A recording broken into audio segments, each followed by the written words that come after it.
Bismillahirrahmanirrahim. وَلْتَكُنْ مِنْكُمْ أُمَّةٌ يَدْعُونَ إِلَى الْخَيْرِ وَيَأْمُرُونَ بِالْمَعْرُوفِ وَيَنْهَوْنَ عَنِ الْمُنْكَرِ. Assalamualaikum warahmatullahi wabarakatuh. Alhamdulillah. Alhamdulillahi rabbil alamin. Wal aqibatu lil muttaqin wala udwana illa 'alal zalimin. Alhamdulillah alladzi bi ni'matihi tatimmus shalihat. Alhamdulillah para ikhwah dan akhwati fillah rahimani wa rahimakumullah jami'a insyaallah. Kita bersyukur pada Allah atas kebaikan yang dititipkan Allah kepada kita, terutama nikmat taufiknya menjadi penggerak energi besar kita bisa hadir kembali melanjutkan ibadah tulabul ilm, mencari ilmu. Nah, kita sadari ya ikhwah, ilmu itu nur dalam hidup kita. Al-ilmu nurun, ilmu itu cahaya. Cahaya inilah yang menyinari yang remang-remang, yang gelap-gelap,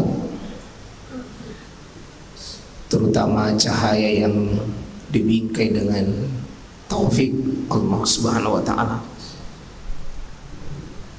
untuk bisa menggerakkan kita beramal soleh, baik amal soleh dalam bentuk melakukan perintah maupun amal soleh dalam menjauhi maksiat. Alhamdulillah, alhamdulillah, kita sudah lewat pertengahan Syawal.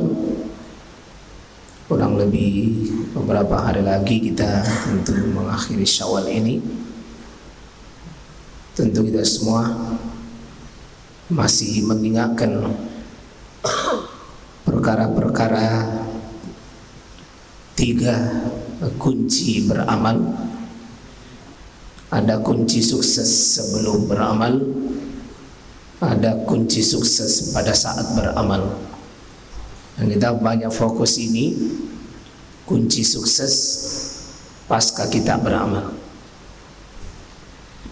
Ya, ini 3 mesti diperhatikan. Apa yang mesti kita lakukan sebelum beramal? Tentu sebelum Ramadan kita sudah persiapkan diri banyak-banyak. Kemudian pada saat beramal kita menjaga adab-adab. Dan lebih penting sekarang ini menjaga amal kita, sukses merawat amal kita, merawat keimanan kita, merawat ketakwaan kita. 5 kita jaga sebagai adab besar, dijaga betul sesudah kita ini melakukan amal besar. Pertama, banyak bersyukur sesudah beramal. Sudah diingatkan juga anak kita tadi, alhamdulillah, luar biasa. Kadang-kadang nasihat itu memang tidak selamanya dari orang-orang besar dan tidak selamanya dari guru besar, tidak selamanya dari ustaz besar. Ya, kadang-kadang nasihat itu dari orang yang mungkin tidak pernah didengar, tidak pernah dilihat, tapi bisa menembus kalbu kita sampai ke dalam. Imam Syafi'i itu pernah belajar sama orang yang tidak punya apa-apa, tetapi kepada orang yang tidak punya status sosial tapi punya garapan ilmu yang tidak pernah diketahui oleh Imam Syafi'i. Ketika ditanya, apa tandanya anjing itu sudah dewasa dan sudah balik. Imam Syafi'i menguasai ribuan kitab, tapi dia tidak tahu apa tandanya anjing itu sudah dewasa. Maka dia belajar kepada sosok yang hanya mungkin kelihatan rendah. Beliau menjawab, jika anjing itu kencing dan sudah angkat kakinya, itu tandanya dewasa. Kadang ilmu itu didapat Pak dari orang yang mungkin tidak pernah duduk di bangku sekolah dan di bangku kuliah. Ya, alhamdulillah, makasih Ananda tadi berikan satu tambahan penyejuk bahwa bersyukurlah kalau kita sudah memiliki kelebihan, karena kelebihan itu bukan karena kita hebat.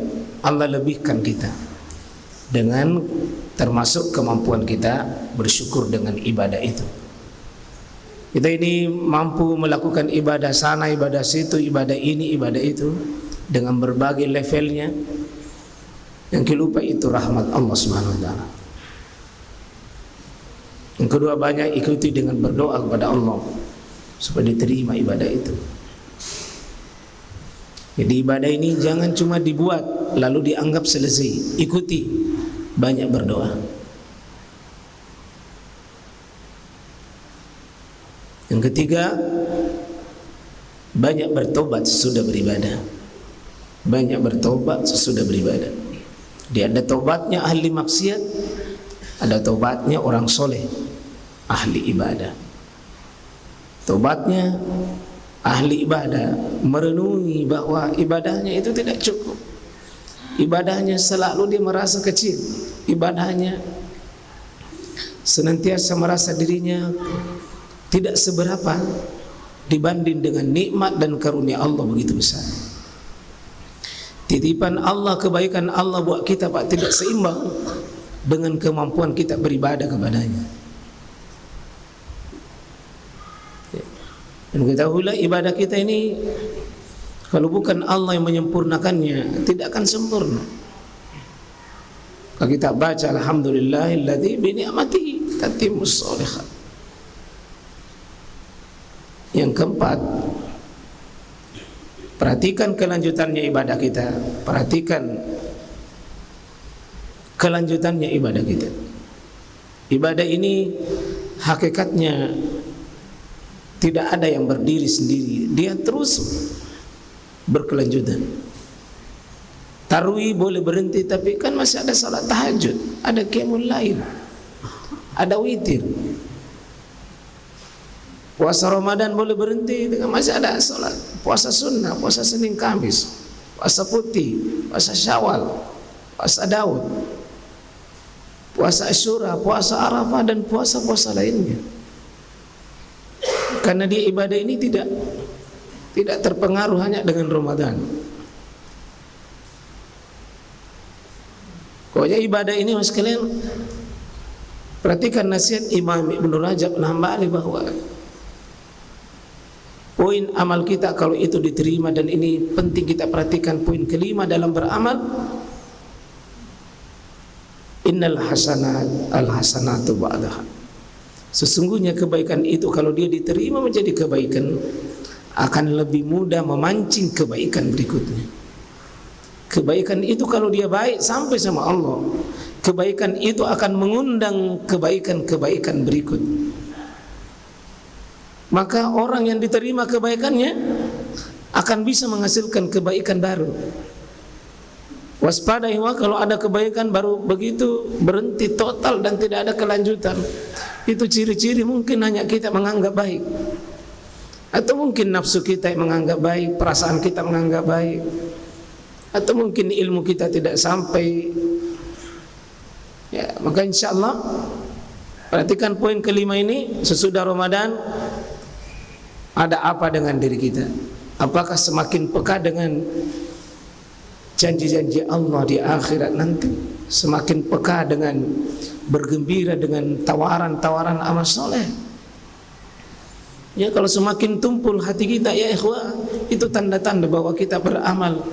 Kemungkinan amal itu di atas bangunan hawa nafsu, bukan dengan ilmu, bukan dengan ikhtisab.